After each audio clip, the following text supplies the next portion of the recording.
번 구원은 영원한 구원? 택함 받으면 구원은 취소될 수 없다? 말씀 한 방으로 명확하게 결론. 이란 제목으로 여러분과 함께 은혜 나누고자 합니다. 최근에 제가 이제 우리 아버님 상을 당해서 우리 형제들을 좀 만났었는데, 우리 이제 작은 형은 좀 구원파예요. 그러니까 작은 형이 이렇게 같이 이제 있는데 뭐 계속 이야기를 하는 거예요. 그래서 제가 이제 가만히 들었죠. 동생인데 어떡합니까? 이제 동생이 목사인 줄 뻔히 아는데 본인이 알고 있는 교리를 가지고 쫙 얘기를 하는 거예요. 그래서 한창 듣고 있었죠. 그래서 또 저 입장에서는 또 공부다 싶어서 잘 듣고 있었고, 그리고 이제 그런가 보다 하고 저 듣고 있었는데, 내용은 한번 구원이 확신이 오면 이제 구원은 정해진 거라니 그런 이야기예요. 그래서 그런가 보다 하고 듣고 있었는데, 이제 큰형은 이제 가정교회거든요.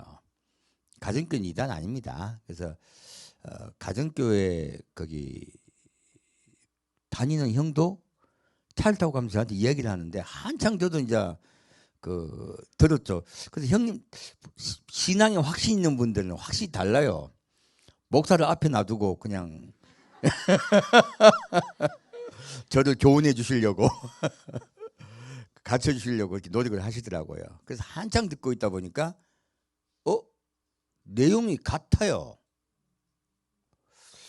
그래서 한 번 구원의 확신이 있고 구원을 받으면 구원은 취소가 안 된다고들 알고 있는 거예요. 그래서 제가 도대체 왜 이렇게 생각을 가지지? 근데 제가 사실 솔직히 놀란 거는, 일반 교회가 지금 저한테 이야기하는 작은형이나 큰형 같이 만나면 그래도 성경 이야기하고 예수 이야기하고 하는 분 별로 없어요. 만나면 집 이야기하고 돈 이야기하고 집안에 자식 손주 이야기하지 예수 이야기 거의 안 한단 말이에요. 제가 듣기에는 오히려 나은 면이 있다라고 생각을 했어요. 솔직히 말씀드리면. 그런데 그럼 일반 교회는 뭐 다른 바 있나요? 제 느낌에는 구원파가 이단이라고 하지만 일반 교회는 그럼 택함 받으면 취소 안 된다고 말 안 하나요?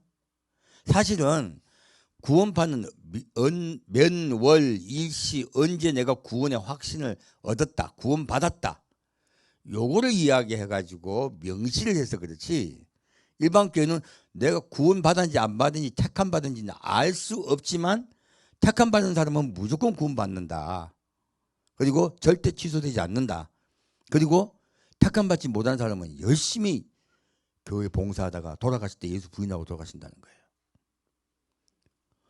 뭐 따지고 보면요, 동전의 앞면과 뒷면 비슷한 거예요.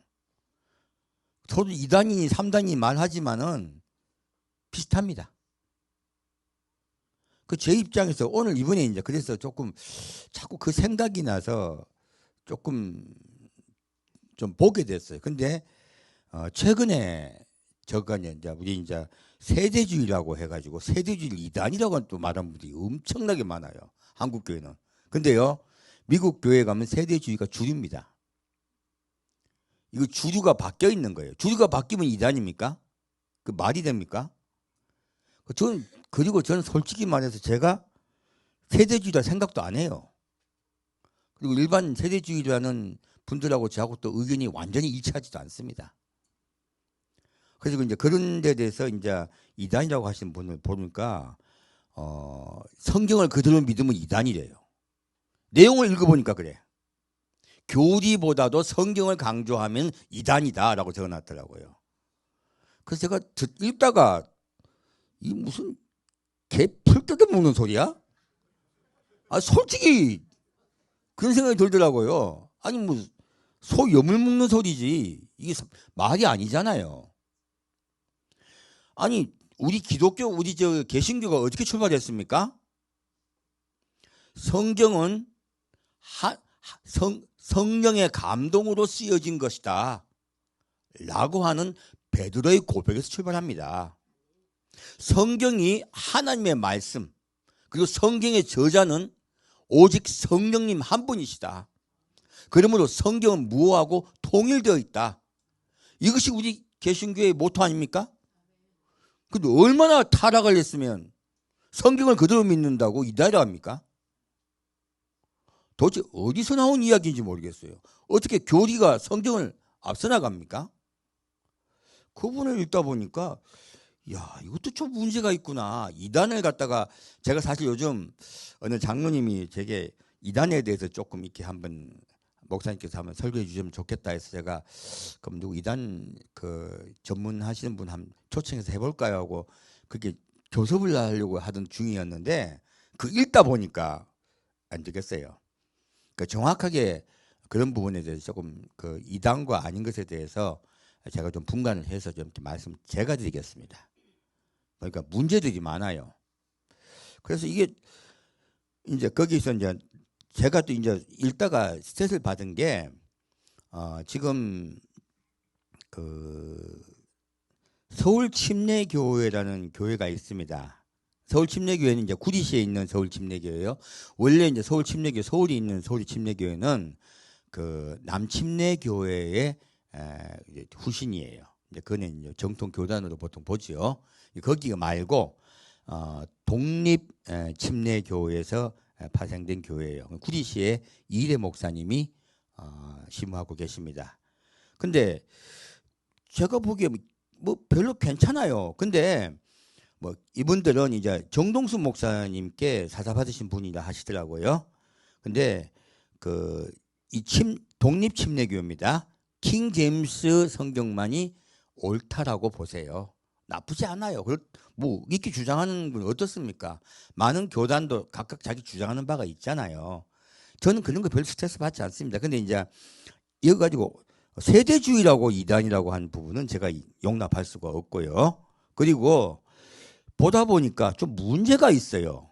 제가 왜 이제 이 문제를 가지고 오늘 메시지를 전하게 됐냐면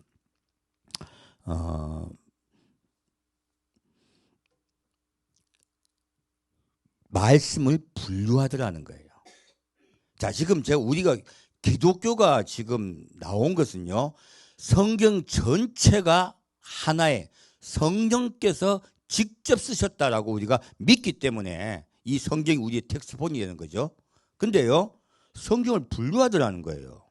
어떻게 분류를 하냐면 예수님은 왕국 복음을 전하셨고, 예수님 이전에 세대 요한이 전한 것은 유대인 복음이고, 그리고 바울의 복음은 은혜 복음이래요.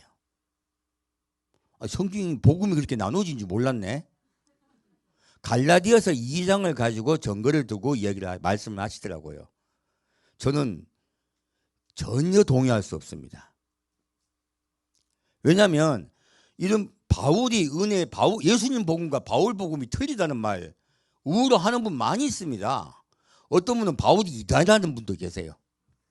제가 보면요. 그리고 어떤 분은 예수님은 유대인에게 하신 말씀이기 때문에 예수님이 하신 말씀은 다 잊어버리고 바울이 한 걸로 이야기하는 분들도 계세요. 왜 그럴까요? 왜 똑같은 하나님의 말씀을 가지고 이렇게 서로 부딪힐까요? 그것은요, 본인이 믿고 싶은 바가 이쪽에 있는데 서로 적용이 안 된다고 생각하는 거예요. 서로 모순이 발생하기 때문에 이 모순을 뛰어넘을 방법이 없으니까 분리해버린 거예요. 사실 제가 보기에는 뛰어넘을 방법이 없다 보니까 새로운 방법을 찾은 것뿐이지, 본인들은 이것이 진리라고 이야기하면서 우리는 은혜 시대이기 때문에, 즉 구원을 만약 가령 지금 그 대마 같은 사람은 복음을 떠났지만 구원은 받는다고 보는 거예요. 잠깐 이렇게 상급이 없고 꾸중을 듣지만 구원은 받는다, 이런 식이에요. 구원은 취소되지 않는다라고 보는 거예요. 그분들이 구원이 취소되지 않는다고 보는 이제 증거로 성경 구절을 이렇게 가지고 오셨더라고. 제가 읽어보니까 이해가 안 가네. 왜냐면요, 우리 정확하게요, 산뜻하게 들어와야 이해가 되는 것이에요. 거기에 막 온갖 설명이 붙잖아요. 자, 설명이 붙고 킹제임스 성경은 어떻고 번역이 잘못되었고 계속 이런 말 들으면요, 이거는 만들기 위해서 한 것들이 굉장히 많아요. 성경은 쉬운 글입니다. 제가 항상 말씀드렸죠. 성경은 문어체가 아니에요. 사실은 성경은 읽으려고 쓴 글이에요. 무엇입니까? 공중에서 읽으면 다들 듣다가 아멘하는 글이에요. 결국 성경 말씀은요, 어려운 말씀이 아니고 어린아이도 들으면 알아들을 수 있게 적은 게 성경입니다. 구어체란 말이에요, 원래부터. 그래서 구약의 말씀들은 지금 유대인들이 어떻게 읽습니까? 시 읽듯이 우리 창하듯이 해요. 그렇게 읽으면서 받아들였다는 거죠. 그런데 우리가 지금 못 받아들인 이유는 이 지금 구약이든 신약이든 2000년 혹은 3000년 전에 메시지이기 때문에 그 당시의 관습과 풍습과 우리가 다르죠. 그리고 그 당시 사람들이 갖고 있던 사고방식과 우리 현대인의 사고방식이 아주 달라요. 그래서 어려워졌기 때문에 앞에서 전하는 사람이 거기에 대해서 조금 더 우리가 이해할 수 있도록 제가 좀 더 여러분께 쉽게 하는 방식을 찾아내야 되는 것은 사실입니다. 그건 어려운 게 아니고 하나의 쉬운게 만드는 과정을 통과해야 되는 것들이에요. 근데 그 과정들이 어렵다 보니까 또 서로 논리가 안 맞는다는 생각이 있다 보니까 분류해버린 거예요. 이거는 인간의 생각입니다. 제가 조금 그런 말씀 좀 참고로 말씀드릴게요. 그러면 성경 말씀을 왜 자꾸 힘들어가지고 분류할까요? 이거는 서양 학문이 시작된 시발점에서 볼 수가 있어요. 한번 여러분께 제가 말씀을 드렸는데 이스라엘이라는 국가의 지형과요, 그리고 이건 지리학과에 관계된 건데요, 그리스라는 나라가 갖고 있는 지형이 굉장히 다릅니다. 이스라엘은 이렇게 산으로 올라가는 산악 지역이에요. 그리고 우리가 이제 보통 유목과 그리고 농사를 짓는 경계선이 있습니다. 대략 어느 정도면 비가 5 내지 600mm 정도 오면은요, 유목도 할 수가 있고 농사도 지을 수가 있습니다. 이게 둘 다 할 수 있는 그러한 중간 지형이에요. 근데 이스라엘의 강우량이 그 정도가 됩니다. 그래서 이스라엘은 목축도 하고 농사도 짓는 곳이에요.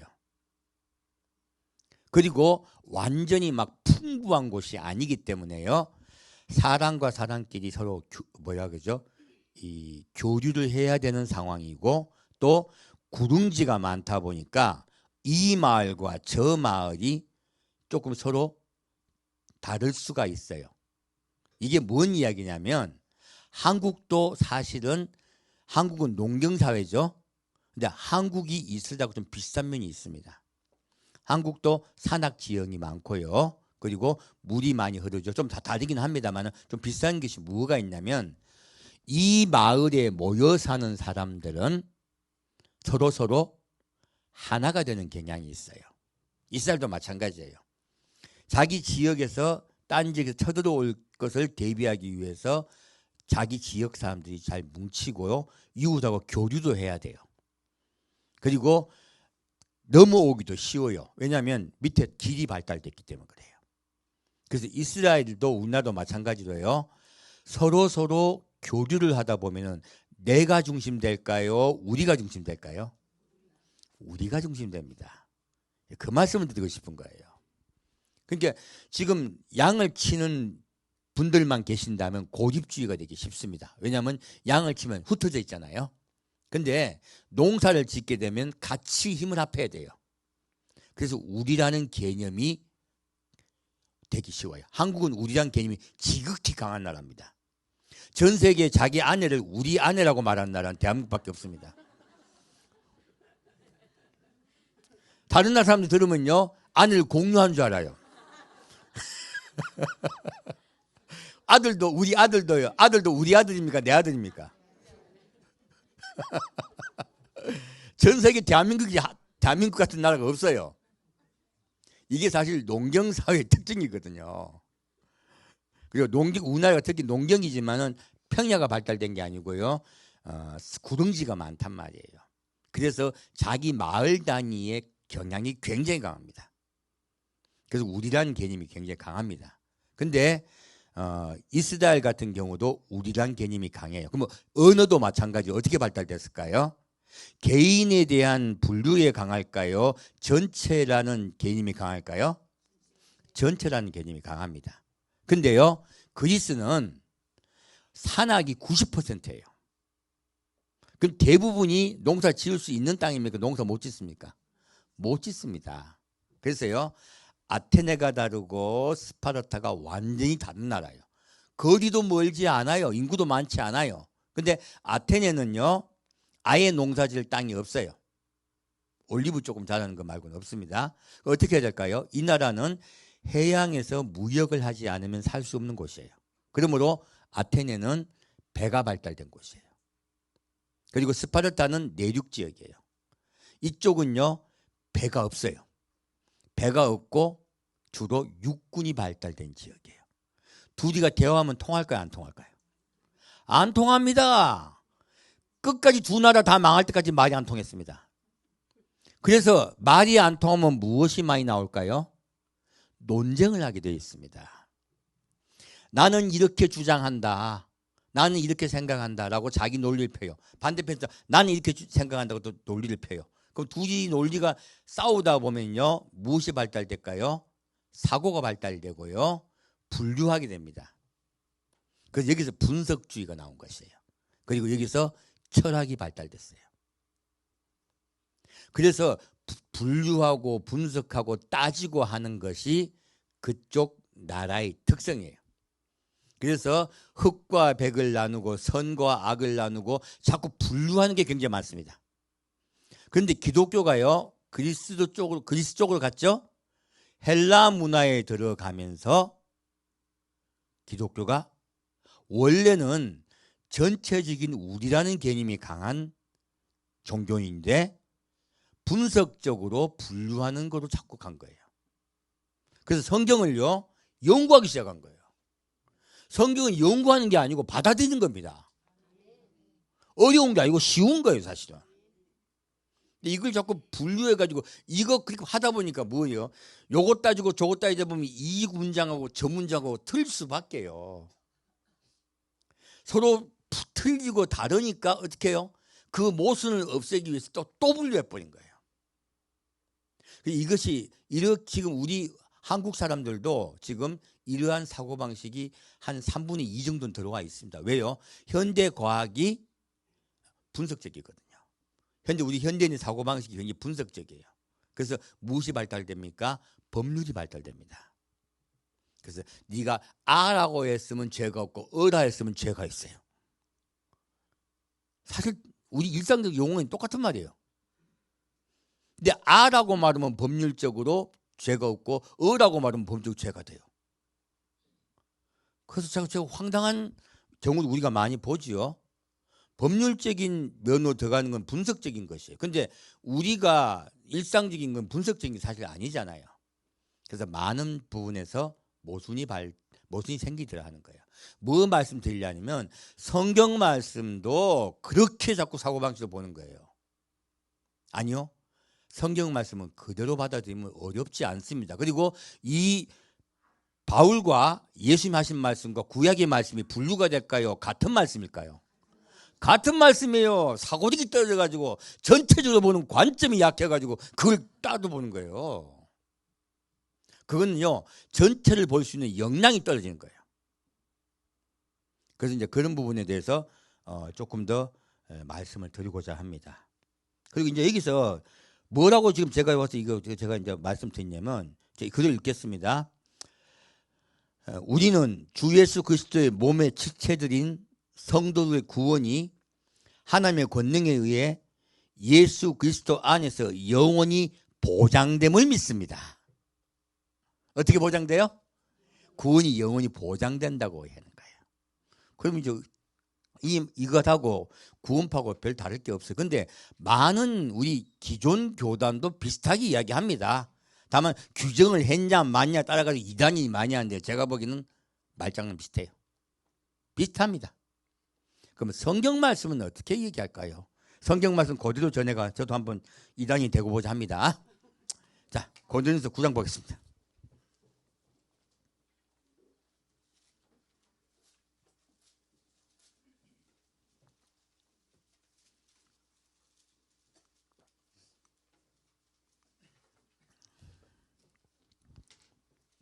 고린도전서 9장 24절 보겠습니다. 고린도전서 9장 24절부터 27절까지 같이 읽겠습니다. 운동장에서 다름질하는 자들이 다 달아날지라도 오직 상 얻는 자는 하나인 줄을 너희가 알지 못하느냐. 너희도 얻도록 이와 같이 다름질하라. 이기를 다투는 자마다 모든 일에 절제하나니 저희는 썩을 멸류관을 얻고자 하되 우리는 썩지 아니할 것을 얻고자 하노라.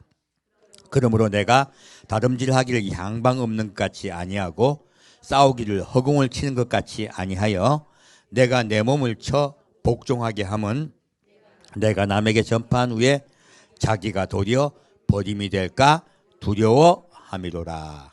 아멘. 자, 지금 바울 복음이 따로 있다며. 바울 복음은 은혜 복음이라며. 근데 바울이 구원을 확신하고 있습니까? 버림받을까 봐 두려워합니까? 두려워합니다. 그대로 읽으면 돼요. 이게 뭐가 어려운 말입니까? 바울이 한 것은 이제 뭐 상급을 못 받을까 봐 두려워하는 거라고 또 적어놨더라고. 이게 무슨, 죄송합니다, 소 풀 뜯어먹는 소리야? 걔는 좀 이상해서 좀 소로 바꿨습니다. 그대로잖아. 말씀 그대로. 뭐가 어려워요? 자, 바울이 어떻게 한다고 말합니까? 다름질할 때 무엇을 얻으려고요? 상을 얻으려고 다름질한다고요. 자, 다름질하는 것은 상을 얻는 건 무엇이에요? 구원에 관한 것이죠. 이기기를 다투는 자마다 무엇입니까? 상을 얻으려고 합니까? 아니면 구원입니다. 그 이야기가 아니에요.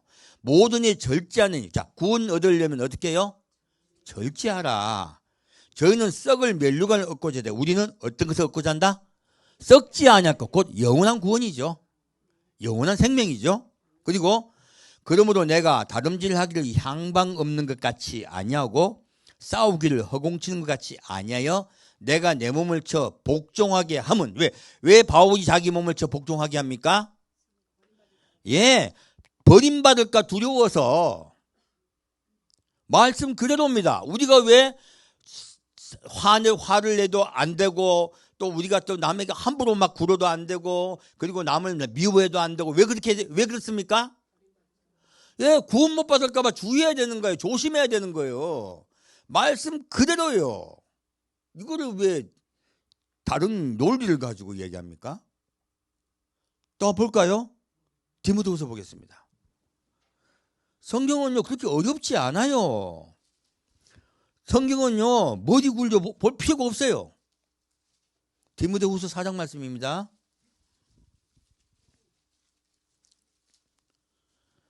디모데후서 4장 3절부터 8절까지입니다. 같이 읽겠습니다. 때가 이르리니 사람이 바른 교훈 받지 아니하며 귀가 가려워서 자기 사육을 좇을 스승을 많이 두고 또 그 귀를 진리에서 돌이켜 허탄한 이야기를 좇으리라. 그러나 너는 모든 일에 근신하여 고난을 받으며 전도인의 일을 하며 내 직무를 다하라. 관제와 같이 벌써 내가 부음이 되고 나의 떠날 기약이 가까웠도다. 내가 선한 싸움을 싸우고 나의 달려갈 길을 마치고 믿음을 지켰으니 이제 후로는 나를 위하여 의의 멸류관이 예비되었으므로 주 곧 의로우신 재판장이 그날에 내게 주실 것이니 내게만 아니라 주의 나타나심을 사모하는 모든 자에게니라. 아멘. 자, 때가 이르면 바른 교훈을 받으려 한다. 자기 사욕을 쫓는다. 자기 생각을 쫓아가지고요 스승을 만들어요. 새로운 것들을 자꾸 만들어요. 말씀 그대로 믿으려고 하지 않아. 왜? 말씀 그대로 믿으려니까 피곤하잖아요. 피곤하잖아요. 자꾸 뭐 지켜야 되고 뭘 지켜야 되고. 그러니까 구원은 쉽다라는 게 자꾸 나와요. 이거요 다른 복음이에요. 자, 볼까요? 또 귀를 진리에서 돌이켜 허탄한 이야기를 쫓으리라. 요즘 현대가 교회가, 우리나라 교회가 요새 그런 게 많아요. 너무 많아요. 그리고 그냥 그러나 너는 어떻게? 모든 일에 근신하여. 자, 그냥 근신하라. 한 가지만 근신하라. 모든 일에 근신하라. 모든 일에 근신하여 고난을 받으며. 자, 예수 믿으면 복 받는데. 이제 바울은 뭐라고 말합니까? 예수 믿으면 복을 받는다, 고난을 받는다. 적혀 있네요. 뭐가 어렵습니까?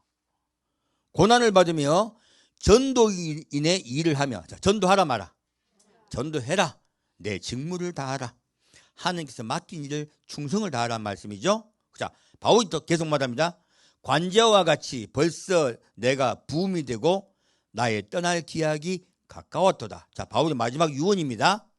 자, 보겠습니다. 내가 선한 싸움을 싸우고 나의 달려갈 길을 마치고 믿음을 지켰으니. 자, 지금 우리 바울까지 할 수는 없죠. 선한 싸움을 싸우고 달려갈 길을 마치고 이거까지 뭐 안 되겠지만 제일 마지막 구절 무엇을 지켰으니?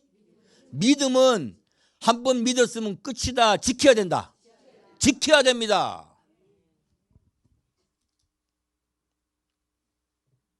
성경 말씀 그대로 믿으면 돼요. 믿음은요, 한 번 믿으면 끝이다. 지켜야 된다. 지켜야 됩니다. 이제 후로는 나를 위하여 의의 면류관이 예비되었으므로 주 곧 의로우신 재판장이 그날에 내게 주실 것이니 내게만 아니라 어떤 분이게요? 주의 나타나심을 사모하는 모든 자에게니라.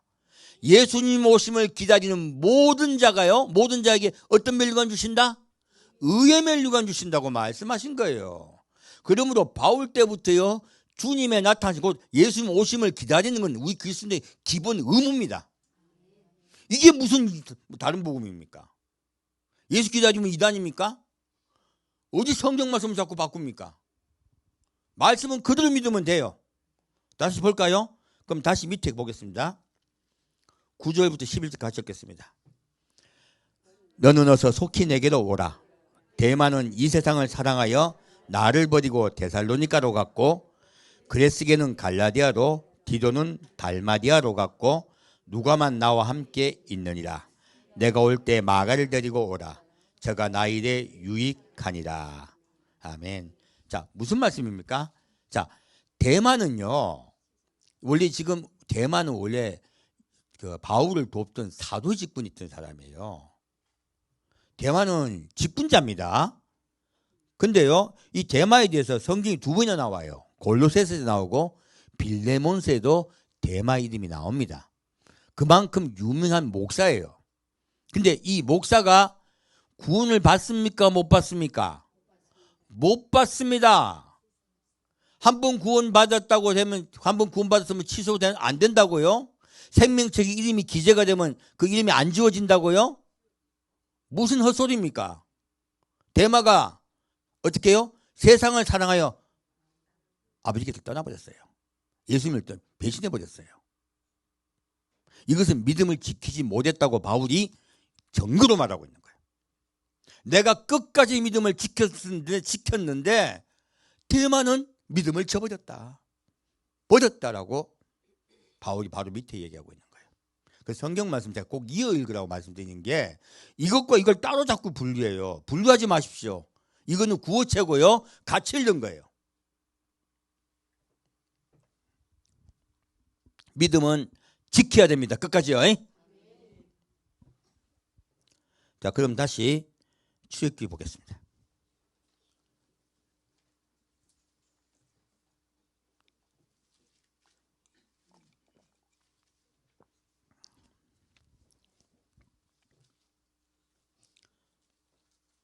출애굽기 32장 말씀입니다. 뭐 말씀드리려고 하냐면 하나님이요 이스라엘 백성을 택하세요. 아브라함 후손으로 택하시고 그리고 이집트에 내려갔던 이스라엘 백성을 택하셔서 구원하세요. 광야를 데리고 나오셨죠. 그리고 가나안 땅을 데리고 들어가려고 하세요. 택함 받으면 다 구원받는 건가요? 택함 받았다는 것은 하나님의 일을 하게 하기 위하여 그들을 선택하여 그들로 하나님의 일을 이루게 하려고 하는 거예요. 그 뜻이에요. 근데 택함 이꼬르 구원으로 그게 자꾸 가르쳐요. 그럼 택함 받은 민족들 다 구원받을까요? 보겠습니다. 출애굽기 32장 7절부터 14절 같이 읽겠습니다. 출애굽기 32장 7절부터 14절 같이 읽겠습니다. 여호와께서 모세에게 이르시되 너는 내려가라. 내가 애굽 땅에서 인도하여 낸 내 백성이 부패하였도다. 그들이 내가 그들에게 명한 길을 속히 떠나 자기를 위하여 송아지를 부어 만들고 그것을 숭배하며 그것에게 희생을 드리며 말하기를 이스라엘아 이는 너희를 애굽 땅에서 인도하여 낸 너희 신이라 하였도다. 여호와께서 또 모세에게 이르시되 내가 이 백성을 보니 목이 곧은 백성이로다. 그런즉 나대로 하게 하라. 내가 그들에게 진노하여 그들을 진멸하고 너로 큰 나라가 되게 하리라. 모세가 그 하나님 여호와께 구하여 가로되 여호와여 어찌하여 그 큰 권능과 강한 손으로 애굽 땅에서 인도하여 내신 주의 백성에게 진노하시나이까. 어찌하여 애굽 사람으로 이르기를 여호와가 화를 내려 그 백성을 산에서 죽이고 지면에서 진멸하려고 인도하여 내었다 하게 하려 하시나이까. 주의 맹렬한 노를 그치시고 뜻을 돌이키사 주의 백성에게 이 화를 내리지 마옵소서. 주의 종 아브라함과 이삭과 이스라엘을 기억하소서. 주께서 주를 가리켜 그들에게 맹세하여 이르시기를 내가 너희 자손을 하늘의 별처럼 많게 하고 나의 허락한 이 온 땅을 너희 자손에게 주어 영영한 기업이 되게 하리라 하셨나이다. 여호와께서 뜻을 돌이키사 말씀하신 화를 그 백성에게 내리지 아니하시니라. 아멘. 자, 무슨 뜻입니까? 이것도 온갖 교리 가지고 바꿔가지고 뭐 원래 그 뜻이 아니고 아이고 복잡하게 하지 맙시다. 그대로예요. 무엇입니까? 하나님이요 이스라엘 백성이 죄를 지음으로 분노하세요. 분노하시고 이스라엘 백성을 다 멸하려고 하세요. 그리고 그런즉 나대로 하게 하라. 내가 그들을 진노하여 그들을 진멸하고 모세 너로 큰 나라를 이루게 하겠다 하세요. 왜 우상 숭배를 하시니까. 자, 택한 백성은 우상 숭배하고 온갖 나쁜 짓 하면 구원 그대도 받나요? 마지막에 좁혀갖고 그냥 구원시키나요? 뭐 지금 뭐 그런 뭐 이런 정동수 목사님이나 지금 이일의 목사님이나 구원파 같은 그 말하는 걸 들어보면 그냥 차에 치여 죽어도 그냥 벌을 받았지만 구원은 받는데요. 그런 게 어디 있어요? 하나님 지금 이들이 진노하여 진멸시켜버리면 구원 다 받는 걸까요? 그래도 전혀 말씀하고 맞지 않아요. 그렇게 했으면 얼마나 좋겠습니까? 얼마나 좋겠습니까죠, 사실요. 그래서 하나님은요 분노하셔서 이스라엘 백성을 멸망시켜버리려 하세요. 그러므로 택한 백성일지라도요 죄에 빠져서 하나님 곁을 떠나버리면요 구원받지 못합니다. 예수님 뭐라 하십니까? 마지막에 십자가에 못 박혀 돌아가기 직전에 뭐라 하십니까? 나의 안에 거하라 하세요. 누구에게 말합니까? 제자들에게 말씀하십니다. 나의 안에 거하라. 나는 포도나무요 너희는 가지니 가지가 포도나무에 떨어지면 말라서 어떻게 해요? 불에 던지우니라. 제자들에게도 말씀하세요. 너희가 나의 안에 거하지 아니하면 대마가 예수 그리스도 안에 거하지 않으면 말라 불에 던져진 거예요. 예수 안에 거하지 않으면 그렇게 되는 거예요. 제자들이 직접 말씀하신 거예요. 예수님께서. 그러므로 나의 안에 거하면 너희가 많은 열매를 맺으리라 라고 말씀하세요. 우리는 끝까지 예수 안에 거하여야 됩니다. 이게 구원이에요. 그래서 지금 여기서는요 모세가 기도할 때에 놀랍게도요 우리 그리스도는 왜 기도해야 되는 거라고 하는 거예요. 여러분 주변의 일가 친척 부모 형제 가족들 을 위해서 왜 기도해야 됩니까? 그 기도 간구의 기도를 하나님 들으세요. 그리고 구원받을 사람을 많이 만들어 주세요. 그 기도를 들으시고 그래서 우리는 끝까지 기도해야 되는 거예요. 그리스도인의 기도하니 이유와 목적이 나오는 거예요. 그때 하나님께서 마음을 돌이키세요. 그리스도인의 기도는 힘이 있습니다. 하나님을 마음을 감동시키고요 돌이키게 하세요. 자, 볼까요? 다시 26절부터 35절 같이 읽겠습니다. 이에 모세가 진문에 서서 가로되 누구든지 여호와의 편에 있는 자는 내게로 나오라 하매 레위 자손이 다 모여 그에게로 오는지라. 모세가 그들에게 이르되 이스라엘의 하나님 여호와께서 이같이 말씀하시기를 너희는 각각 허리에 칼을 차고 진 이문에서 저 문까지 왕래하며 각 사람이 그 형제를, 각 사람이 그 친구를, 각 사람이 그 이웃을 도륙하라 하셨느니라. 네 자손이 모세의 말대로 행하며 이날에 백성 중에 3,000명가량이 죽인 바 된지라. 모세가 이르되 각 사람이 그 아들과 그 형제를 쳤으니 오늘날 여호와께 헌신하게 되었느니라. 그가 오늘날 너희에게 복을 내리시리라. 이튿날 모세가 백성에게 이르되 너희가 큰 죄를 범하였도다. 내가 이제 여호와께로 올라가노니 혹 너희의 죄를 속할까 하노라 하고 여호와께로 다시 나아가 여짜오되 슬프도소이다. 이 백성이 자기들을 위하여 금심을 만들사오니 큰 죄를 범하였나이다. 그러나 합의하시면 이제 그들의 죄를 사하시옵소서. 그렇지 않사오면 원컨대 주의 기록하신 책에서 내 이름을 지워버려 주옵소서. 여호와께서 모세에게 이르시되 누구든지 내게 범죄하면 그는 내가 내 책에서 지워버리리라. 이제 가서 내가 내게 말한 곳으로 백성을 인도하라. 내 사자가 내 앞서 가리라. 그러나 내가 보응할 날에는 그들의 죄를 보응하리라. 여호와께서 백성을 치시니 이는 그들이 아론에 만든 바 그 송아지를 만들었음이더라. 아멘. 자, 죄를 지었는데 모세가 기도했으니 하나님이 용서해 주셨어요. 끝났습니까? 안 끝났습니다. 모세가요 레위 지파에게 말해요. 너희는 칼을 빼어 너희 일가 친척 형제를 죽이라 해요. 여기서 죽임당한 사람들은 죄가 더 많아가 죽임당했습니까? 아닙니다. 그냥 눈에 보이는데 죽였어요. 왜 그랬을까요? 죄를 지으면 반드시 죽는다예요. 하나님께 우상을 숭배하고 한길 떠나면요 택한 백성이라도 구원받지 못한다고 경고하고 알려주시는 거예요. 이 3,000명은 지금 유대인 그 당시 200만이라고 하죠. 그 유대인들 대피해서 죽은 거예요.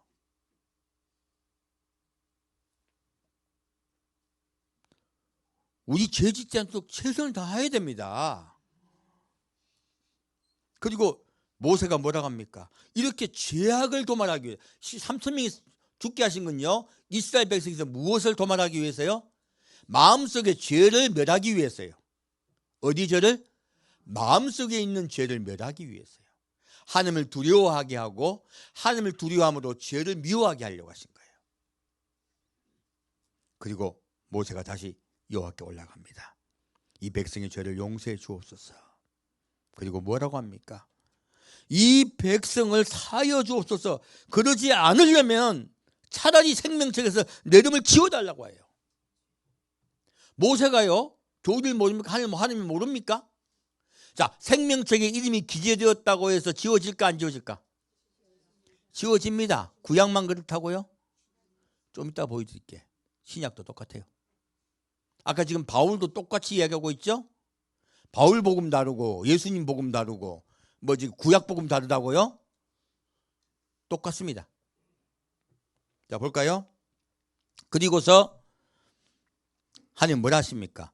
백성을 인도하라. 지금 죽이진 않으셨는데요. 내 사자가 내 앞서 가리라. 그러나 내가 보응하는 날에는 그들의 죄를 보응하리라. 무엇입니까? 이렇게 범죄한 이스라엘 백성들은요 가나안 땅에 못 들어갑니다. 이거는 구원 못 받는 뜻이 아닙니다. 하나님의 축복을 못 받아요. 못 받고 가나안 땅에 들어가는 자는 두 밖에 없습니다. 모세도 못 들어가죠. 이것은 그 죄의 보응으로 그들이 들어가지 못한다고 하나님께서 말씀하고 계신 거예요. 그래서 죄를 짓게 되면요 이 세상의 삶 속에서 여러분이 어려움이 닥칩니다. 비록 용서해 주셔도요 그걸 반드시 명심하셔야 돼요. 자, 그럼 다시 볼까요? 이제 예수님은 뭐라 말씀하시는지 보겠습니다. 누가복음 10장입니다. 바울에게도 말씀한 건 보여드렸습니다. 누가복음 10장 말씀입니다.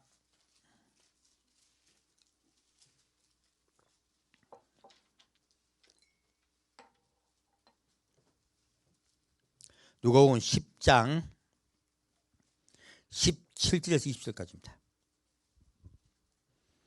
누가복음 10장 17절에서 20절까지 같이 읽겠습니다. 70인이 기뻐 돌아와 가로되 주여 주의 이름으로 귀신들도 우리에게 항복하되이다. 예수께서 이르시되 사단이 하늘로서 번개같이 떨어지는 것을 내가 보았노라. 내가 너에게 뱀과 정갈을 밟으며 원수의 모든 능력을 제어할 권세를 주었으니 너를 해할 자가 결탄코 없으리라. 그러나 귀신들이 너에게 항복하는 것으로 기뻐하지 말고 너 이름이 하늘에 기록된 것으로 기뻐하라 하시니라. 아멘. 자, 예수님이요 이 70인에게 뭐라고 말씀하십니까? 너희가 하나님의 권능을 받아서 사탄이 너희 기도를 듣고서 사탄이 하늘 땅에 떠졌다 이렇게 말씀하고 계시죠. 기도에 능력이 있습니다. 사탄을 물리치는 능력이 있습니다. 그런데 여기에서도 하는 말씀은요 무엇입니까? 더 너희가 기뻐할 거는 사탄을 이긴 게 아니고 너희 이름이 하늘에 기록된 것으로 기뻐하라. 무엇입니까? 너희 이름이 어디 기록됐다? 생명책에 기록되어 있다라고 말씀하세요. 자, 그럼 다시 볼까요? 누가복음 22장입니다.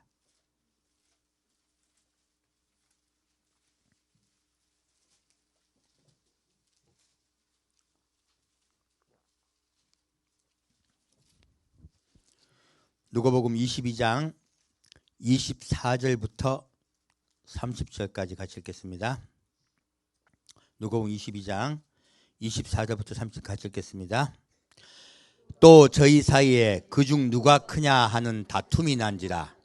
예수께서 이르시되 이방인의 임금들은 저희를 주관하며 그 집권자들은 은인이라 칭함을 받으나 너희는 그렇지 않을지니 너희 중에 큰 자는 젊은 자와 같고 두목은 섬기는 자와 같을지니라. 앉아서 먹는 자가 크냐 섬기는 자가 크냐 앉아 먹는 자가 아니냐. 그러나 나는 섬기는 자로 너희 중에 있노라. 너희는 나의 모든 시험 중에 항상 나와 함께한 자들인즉 내 아버지께서 나라를 내게 맡기신 같이 나도 너희에게 맡겨 너희도 내 나라에 있어 내 상에서 먹고 마시며 또는 보좌에 앉아 이스라엘 12지파를 다스리게 하려 하노라. 아멘. 자, 여기서 보면요. 이 말씀 읽고 딱 끊쳤냐면 뒤에 말씀이 있어서 그래요. 지금 제자들이요. 서로 다퉈요. 누가 크냐. 근데요. 천국은요. 어떤 자가 들어가는 나라예요? 섬기는 자. 그리고 더 정확하게 심령이 가난한 자가 가는 나라입니다. 말씀은 그대로입니다. 아주 그냥 심플합니다. 심령이 가난해야 천국 갑니다. 그리고 이 어린아이와 같이 낮아진 자가 간 나라예요. 지금 이 제자들이 낮아지려고 하고 있습니까? 높아지려고 하고 있습니까? 높아지려고 하고 있습니다. 자, 높아지려고 하면 천국 갈 수 있어요, 없어요? 없어요. 놀랍게도. 근데 예수님은요, 그 제자들에게 지금 예수님이요, 어떻게 해요? 잘 달래고 계세요. 어떻게 해요? 나는 어떤 자로 왔노라? 섬기는 자로 왔노라. 그리고 예수님 이 말씀하기 전에 뭐 하십니까? 제자들의 발을 씻어주세요. 직접 본을 보여주시고 나는 섬기는 자로 왔노라 하시면서요. 그리고 이게 꾸중만 하느냐? 아니요. 성경 말씀 놀랍게도요. 꾸중만 안 합니다. 같이요. 칭찬도 해주세요. 제자들이 얼마나 예수를 섬겼습니까? 그러므로 뭐라 하십니까? 너희는 나의 모든 시험 중에 항상 나와 함께한 자들인즉 내 아버지께서 나라를 내게 맡기신 같이 나도 너희에게 맡겨 너희도 내 나라에 있어 내 상에서 먹고 마시며 또 보좌에 앉아 이스라엘 12지파를 다스리게 하려 하노라. 높아지려고 싸우지 마라. 다 높여줄게 이 뜻이에요. 무슨 뜻이다? 다 높여줄게. 이스라엘 12지파 너희 다 다스리게 해줄게. 이때까지 나 따르고 섬겼는데 내가 너희 왜 있겠느냐. 야, 예수님 있는다. 절대 잊지 않으신다. 절대 잊지 않으시고요. 반드시 상급 주세요. 그 상급 주는데 한 명만 뭐 배도만 준다. 다 준다. 그 적어놓으실 거예요. 싸우지 마라. 자, 밑에 볼까요? 더 무서운 말이 나와요. 31절부터 34절까지 같이 읽겠습니다. 시몬아 시몬아 보라, 사단이 밀가루를 하려고 너희를 청구하였으나 그러나 내가 너를 위하여 내 믿음이 떨어지지 않기를 기도하였노니 너는 돌이킨 후에 내 형제를 굳게 하라. 저가 말하되 주여 내가 주와 함께 오게도 죽는데도 가기를 준비하였나이다. 가라사대 베드로야 내가 내게 말하노니 오늘 닭 울기 전에 내가 3번 나를 모른다고 부인하리라 하시니라. 아멘. 자, 뭐라고 말씀하십니까? 지금 이들에게요, 베드로에게 말씀하세요. 사탄이 어떻게 해요? 밀가루를 타려고 너희를 청구하였느냐. 왜 이들을 청구했을까요? 답이 위에 있어요. 뭐라고요? 높아지려고 했어요. 자, 높아지려고 교단의 교단장 되려고 하고, 무슨 내가 뭐 교단의 부교단장 되려고 하고 높아지려고 하는 목사님들도 많아요. 자, 높아지려고 하다가 자칫 어떻게 된다? 구원받지 못한다는 거예요. 사탄이 뭘 청구합니까? 쟤들 보니까 천국 못 가겠네요. 하나님 법대로 하세요. 하나님 법대로 해서 쟤들 지옥 가게 청구합니다. 사탄이요, 제자들을 지옥 가게 해달라고 청구한 거야. 법정에다가, 하나님 법정에다가요, 고소장을 낸 거예요. 예수님 뭐라 하십니까? 그러나 내가 너를 위하여 내 믿음이 떨어지지 않기를 기도하였노니, 예수님의 기도로 그들이 겨우 돌켜지는 거예요. 아까 모세의 기도로 이스라엘 백성에 기회를 주셨듯이 똑같은 말씀이에요. 구조가요. 그리고 뭐라고 하십니까? 너는 어떤 후에? 돌이킨 후에요. 놀라운 말씀이죠.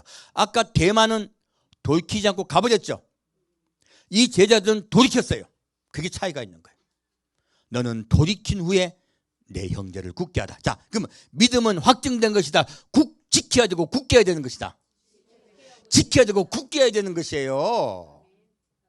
믿음을 처음에 받았으면요, 하나님 예수가 그리스도 영접되고 내가 그리스도가 나를, 내 생명을 돌아가신 게 믿어지고 십자가의 사랑과 은혜가 믿어졌으면요, 이 믿음을 굳게 지키고 끝까지 유지해야 돼요. 말씀은 그걸 이야기하고 있습니다. 그러므로 너는 돌이킨 후에 내 형제를 굳게 하라. 서로 위로해주고 서로 붙잡아주라는 거예요. 이것이 우리 교회가 모이는 목적입니다. 우리 사람은요, 사람 생각과 실제가 다른 거예요. 자, 그러면 다시 볼까요? 그러면 예수님도 지금 아까 이 12제자가 어디예요? 생명책이 기록된 자들이 안 기록된 자들이에요. 기록됐습니다. 아까 봤죠?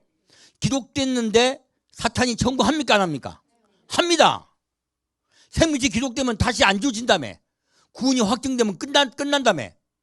성경은 그렇게 말하고 있습니까? 예수님은 그렇게 말씀하고 있습니까? 사탄이 청구했다고 말합니까? 성경은 말씀 그대로 믿으면 돼요.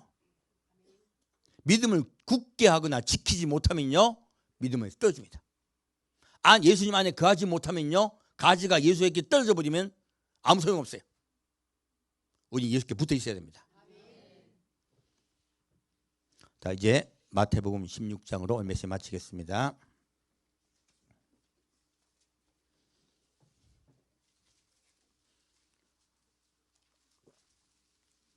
놀랍게도 두 구조로 되어 있습니다. 제자들에게요, 장차 12고을을 다스리는 권세를 주려 하노라. 내상에서 먹고 마시고 예수님과 가족이 되고 형제가 되고 친구가 되고 그리고 온 세상을 다스릴 권세를 주시겠다고 말씀 약속하고 계시죠. 그런데 그것이 미래형이에요. 잘 아셔야 돼요. 확정형이다, 미래형이다. 미래형입니다. 그리고 예수의 의지예요. 의지형이요. 그렇게 하세요. 그러나 우리가 그것을 거절하면 어쩔 수가 없어요. 하나님은 우리의 자유의지를 존중하십니다. 그래서 바울에게, 베드로에게 부탁하는 거예요. 내 형제를 돌이킨 후에 내 형제를 굳게 하라고. 그 축복을 받으라고 말씀하세요. 내가 주려 하는데. 자, 마태복음 16장 13절부터 20절 같이 읽겠습니다. 마태복음 16장 13절에서 20절 같이 읽겠습니다. 예수께서 가이사랴 빌립보 지방에 이르러 제자들에게 물어 가라사대 사람들이 인자를 누구라 하느냐. 가로되 더러는 세례 요한, 더러는 엘리야, 어떤 이는 에레미야나 선지자 중에 하나라 하나이다. 가라사대 너희는 나를 누구라 하느냐. 시몬 베드로가 대답하여 가로되 주는 그리스도시요 살아계신 하나님의 아들이시니이다. 예수께서 대답하여 가라사대 바요나 시몬아 내가 복이 있도다. 이를 내게 알게 하니는 혈육이 아니요 하늘에 계신 내 아버지니라. 또 내가 내게 이르노니 너는 베드로라. 내가 이 반석 위에 내 교회를 세우리니 음부의 권세가 이기지 못하리라. 내가 천국 열쇠를 내게 주리니 내가 땅에서 무엇이든지 매면 하늘에서도 매일 것이요 내가 땅에서 무엇인지 풀면 하늘에서도 풀리리라 하시고 이에 제자들 경계하사 자기가 그리스도인 것을 아무에게도 이르지 말라 하시니라. 아멘. 자, 여기서요 예수님이 제자에게 묻습니다. 사람들이 나한테 뭐라고 하느냐. 많은 우리 그리스도인들도요, 세상 많은 사람들도 예수님을 각자 자기의 원하는 대로 믿어요. 우리 시대를 정확히 이해하시면 됩니다. 우리 시대 어떤 시대일까요? 자, 바울과 같이 피지배 국가 시대입니까? 자유주의 국가입니까? 자유주의 국가입니다. 그러면 바울이 정치에 관한 이야기인데요. 바울이 너희는 너희의 신앙의 자유를 위하여 위정자를 위하여 기도하라 말씀하셨죠. 이거는 피지배 국가에서 저항할 수 없는 상황에서 이야기한 것이에요. 그 당시 상황은 그게 맞습니다. 자, 그럼 다시 어떤 분들은 구약의 왕에게 그 선지자들이 가죠. 그래서 선지자들 가가지고 딱 진언합니다. 아주 그냥 다윗 당신이 그 양 잡아먹은 자잖아 하고 아주 그냥 대놓고 이야기하죠. 이사야도 왕이 감히 가서 다 말해요.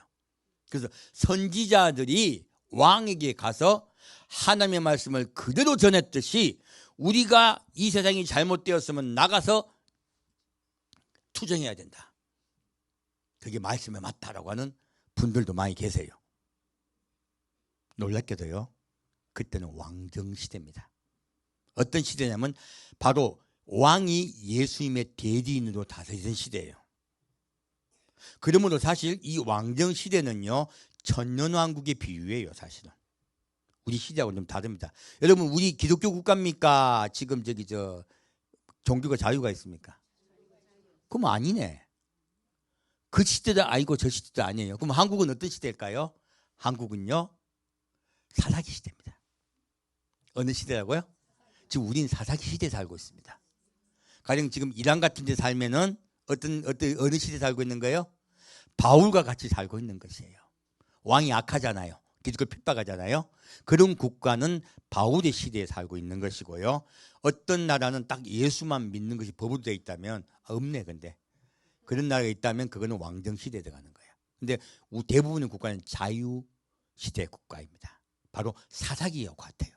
사사기에 뭐라고 적혀 있습니까?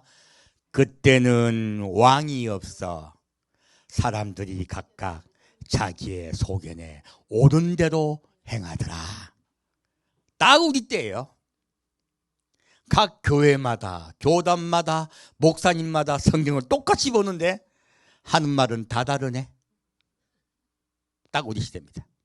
또 한 가지 우리 시대에 딱 맞는 게 있어요. 무엇입니까? 바로 가나안 땅에 들어가기 전 광야 시대예요. 자, 가나안 땅은 무엇을 가나안의 요단강을 건너는 건 무엇을 상징합니까? 예수님이 이 땅에 오셔서 가나안 땅에 들어가서 전 세계를 다스리는 나라를 비유합니다. 그러므로 지금 우리는요, 예수님 오기 직전에 광야 시대에 살고 있어요. 광야 시대에 살고 있으면 무엇을 해야 됩니까? 가나안 땅 들어가기를 학수고대하고 군사훈련 받고 준비해야 돼요. 딱 우리 시대가 그 시대. 딱 두 가지로 대별하시면 여러분이 믿음 생활이 어떻게 해야 되는지 정확하게 나옵니다. 여기서 지금 시몬 베드로는 예수님께 주는 살아계신 하나님의 아들이시다. 그리스도라고 말해요. 이게 베드로가 한 고백은요. 예수를 그리스도 영접한 것이에요. 각각 많은 요즘 막 교회도 보면 예레미야, 예수님을 예레미야로 또 뭐 엘리야로 뭐 온갖 다르게 받아들인 분도 많아요. 어떤 분은 뭐 착하게만 살면 구원받는다고 하는 분도 많습니다. 천주교가 좀 그런 경향이 있어요. 그래서 좀 그 뭐라 말씀을 변기한단 말이에요. 말씀을 그대로 받아들이기가 이렇게 어렵습니까? 자, 베드로가 한 고백은 무엇입니까? 예수 그리스도 영접하고 예수 그리스도만이 우리 구원해 줄 수 있다고 베드로는 고백합니다. 예수님이 이 고백 위에 천국을 세우겠다 하십니다.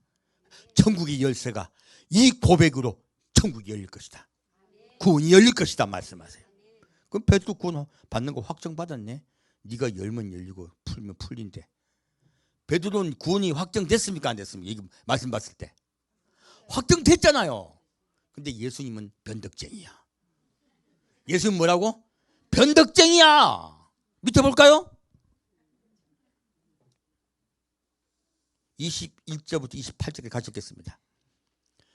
이때로부터 예수 그리스도께서 자기가 예루살렘에 올라가 장로들과 대제사장들과 서기관들에게 많은 고난을 받고 죽임을 당하고 제3일에 살아나야 할 것을 제자들에게 비로소 가르치시니 베드로가 예수를 붙들고 간하여 가로되 주여 그리 마옵소서 이 일이 결코 주에게 미치지 아니하리이다. 예수께서 돌이키시며 베드로에게 이르시되 사탄아 내 뒤로 물러가라. 너는 나를 넘어지게 하는 자로다.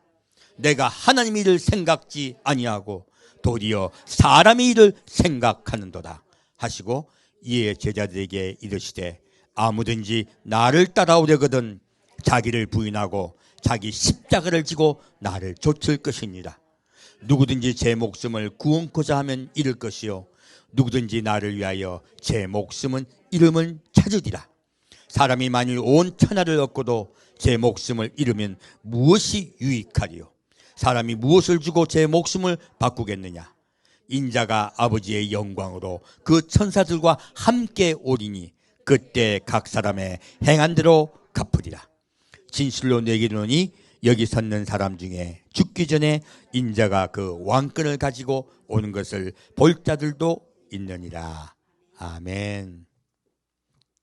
자, 놀랍게도요. 베드로 갑자기 천국의 열쇠를 받았다가요. 말 한마디 잘못했다가 갑자기 뭐가 됐어요? 사탄이 됐어요. 왜 갑자기 예수님은 이 세상 최고의 축복을 주셨다가 이 세상 최고의 저주를 해버렸을까요? 예수님이 잘못된 겁니까? 예수님이 변덕쟁입니까? 아닙니다. 어디서 차이가 났을까요?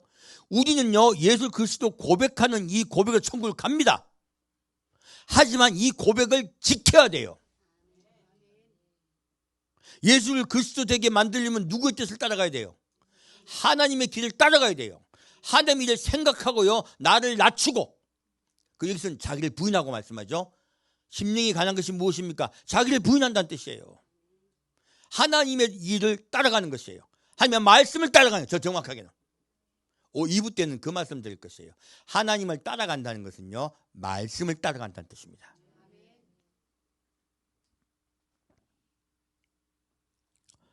그리고 뭘 하십니까? 내가 왜 지금 베드로에게 이렇게 큰 책망을 받았을까요? 내가 하나님 일을 생각지 아니하고 도리어 사람 일을 생각하는도다. 자, 베드로가 자기 쫓아고 한 말이요. 예수님 쫓아고 한 말이요. 그럼 옆 사람, 이웃 사람 좋다고 좋게 해주려고 한 말이 꼭 좋은 말이다. 상대방 시험 잔뜩 들게 할 수도 있다. 뜻이 좋으면 말이 다 좋은 거예요. 잘못 살피면 뜻이 암만 좋아도요 전달은 반대로 되는 경우도 많습니다. 왜 베드로는 이 말에 실패했을까요? 베드로는 예수님을 인간적으로 사랑했어요. 어떻게 사랑했다? 인간적으로 사랑했어요. 그러므로 예수님을 친구로 생각한 거예요. 베드로가 고백하죠. 내가 나를 사랑하냐? 예수님 말씀하실 때. 그래서 그때 베드로가 내가 주를 사랑하는 줄 주가 아시나이다라고 대답해요. 이 대답이 헬라어로는 저기 필로세라고 적혀 있습니다. 무엇입니까? 친구의 우정으로요. 무엇을 사랑한다? 친구의 우정으로요. 예수님은요 아가페의 사랑을 물으셨어요. 아카포스 네 그러고 물은데 베드로는 필로세라고 대답해요. 한국말에는 번역이 할 수 없어 그렇게 돼 있지만요 끝까지 베드로는 필로세라고 대답합니다. 자기의 믿음이 연약한 걸 깨달은 것이에요. 자, 자기의 믿음이 연약한 걸 깨닫는 것이 돌이키는 것입니다. 자기의 믿음이 좋아서 내가 주를 위하여 죽음까지 가기도 작정하였나이다 하는 베드로는 사탄이 밀가루를 까부려고 그래요. 근데요 겸손하고 낮아져서 나는 예수를 제대로 사랑하지 못합니다 하고 고백할 때요 예수님은 사랑하셔서 그를 사도로 삼으십니다. 내 양을 먹이라, 내 양을 치라라고 말씀하세요. 우리 여러분 한 분 한 분 항상 겸손한 데서 떠나시면 안 돼요. 자기를 낮추고요 하나님의 뜻이 무엇인가 그 뜻을 찾아가는 것이 우리가 해야 될 일입니다. 그래야지 하나님 일을 실컷 해놓고요 구원 못 받는 그런 일이 일어나질 않아요. 바울이 끝까지 그 일을 지킨 것이죠. 아까 바울의 고백과 같이요. 그래서요 예수님이 말씀하세요. 하나님의 일은 무엇입니까? 복음과 함께 고난을 받는 것이에요. 베드로는 고난을 받지 않았으면 합니다라고 말씀드린 거예요. 예수님은 복음과 함께 고난을 받으라 하십니다. 베드로가 마지막에 십자가를 받지 않으려고 도망가다가 여러분 다 아십니다. 예수님이 베드로에게 나타나서 내가 대신 십자가 받을게 하니까 다시 돌아가서 십자가에 못 박혀 순교합니다. 여러분 모두 알고 계십니다. 그리고 말씀하세요. 이에 예수께서 제자들에게 이르시되 아무든지 나를 따라오려거든 자기를 부인하고 자기 십자가를 지고 나를 좇을 것이니라. 우리 십자가를 지고 자기를 부인하고 하나님의 뜻이 무엇인가 늘 살피며 따라갑시다. 말씀을 따라가는 것입니다. 그럴 때요 어떻게 됩니까? 제 누구든지 제 목숨을 구원코자 하면 잃을 것이요 누구든지 예수를 위하여 제 목숨을 잃으면 찾으리라. 우리 예수를 위하여 삽시다. 그리고 주님께서 생명 다해 우리를 사랑하시고 우리를 구원하심을 늘 명심하며 주님을 신뢰하고 따라갑시다. 그럴 때 우리는 그 영원한 구원을 받을 수 있습니다. 바로 여기 말씀 두 가지에 모순된 것 같죠? 모순된 게 아니죠. 무엇입니까? 믿음은 확정된 것이다. 붙잡고 따라가야 되는 것이다. 붙잡고 따라가야 되는 것입니다. 믿음은 지켜야 하는 것이에요. 그래서 바울은 마지막 순교의 직전에 마지막 최후에 그가 유언해 내가 끝까지 달려갈 길을 다 가고 나의 믿음을 지켰으니라고 말씀하세요. 그렇게 끝까지 달려갈 길을 다 가고 믿음을 지킨 여러분에게 주님께서 인자가 아버지의 영광으로 그 천사들과 함께 오실 때 여러분의 믿음을 밑으로 구원해 줄 줄 믿습니다. 이 행한다는 것은 우리가 행하는 그 뜻이 아니에요. 믿음을 지킨다는 뜻입니다. 그래서 행한다는 용어 가지고 또 자꾸 이상한 말 하지 말고요. 믿음을 지킨다는 뜻입니다. 끝까지 믿음을 지키는 여러분 되시기를 축원드립니다. 함께 드리겠습니다. 사랑하는 주님, 오늘은 말씀을 통하여 모세에게 하신 말씀, 또 예수님이 친히 하신 말씀, 또 바울이 했던 말씀이 동일하다는 것을 배웠습니다. 성경은 성령님께서 성령의 감동으로 받은 적은 책임으로 모두 동일한 책임을 우리가 깨닫게 되었습니다. 말씀을 볼 때 말씀을 그대로 보며 그 말씀을 믿으며 사랑하는 주님을 기다리겠습니다. 주님 끝까지 우리 믿음을 지키겠습니다. 우리를 인도하여 주옵소서. 산주 예수 그리스도 이름으로 기도합니다. 아멘.